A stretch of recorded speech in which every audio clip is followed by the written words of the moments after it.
I prototyped an even cooler way to indicate that text is streaming in ChatGPT than in my last video. In my last video, I just changed their weird text cursor into one that I thought made slightly more sense and had the correct blinking and all that. But my friend Alan on Twitter suggested a garbled text effect that leads the text that's streaming in. And so I made a prototype of that. And so you can see it here, and you see when it starts out, there's just all this random text. And you're waiting for that first bit of text to come in, but it tells you that something's happening. Now, I posted this on Twitter, but I wanted to break it down in a video because there's a bunch of cool little things that happen to make this work. Now here you can see the text without any text streaming in. You just see the garbly part. On every iteration of this animation, it will either remove a character, add a character, or change an existing character. And for each character that's added, it also gets an opacity assigned to it. And that opacity doesn't change until that character is removed. Because I found if the characters changed their opacity, it looked too flashy and weird. And you can see what's happening is that it's growing longer, but sometimes it'll get shorter. It skews a little more towards removing characters than adding characters so that it doesn't get too long. Also, if it goes past a max length, it stops adding characters and only removes them. And if it goes to 0, it'll only add characters. Now what happens is we've got this random string and it's changing bit by bit, and then the text will start streaming in. So if I open up this little debug panel here, you see I've got all the words that are supposed to stream in for this message. And what it does is it takes the first word and it'll bring that word in one character at a time.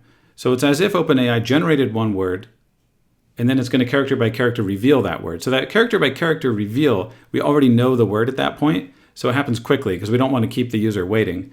But the next word, in theory, is being calculated still. So we just have to wait.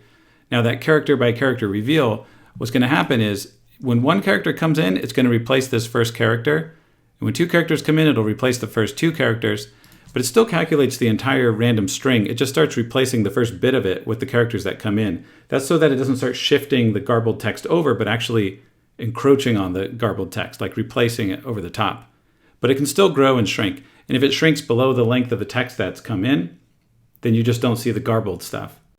Then once one word is fully in, it chops off the garbled text with however much of the real text came in over it. So it could be 0 or it could be a few characters. And then that's what's going to start at the end of the next word. And then it can grow from there and the next word can cover over it again. So the faster new words come in, the more they cover over the top of the text. And if they come in slower because, it's calculating the words on the fly, I guess, there's a bit of a delay for the next word to come in, the garbled text can start to grow a little bit up to a maximum. So the text as it's coming in, there's a delay that's a random value between 0 and 1.5 seconds. So sometimes you have to wait longer for that next word, which allows the garbled text to increase. And you can kind of see that happen here. So I think this is cool. It looks very technical. You can imagine it's how a robot would think. As ChatGPT is coming up with the next word, you can imagine it's going through various combinations of letters and stuff. Maybe that's not actually what's happening, but it kind of matches compared to the typing cursor, which makes it seem like there's a robot typing on a keyboard rather than a robot brain that's churning away at language. It fulfills the purpose of showing the user that something's happening. So if there's a long wait, you still see the garbled text that indicates something's happening, and it goes away at the end. But mostly it was kind of a fun UI and programming experiment. So thanks for Alan for suggesting it.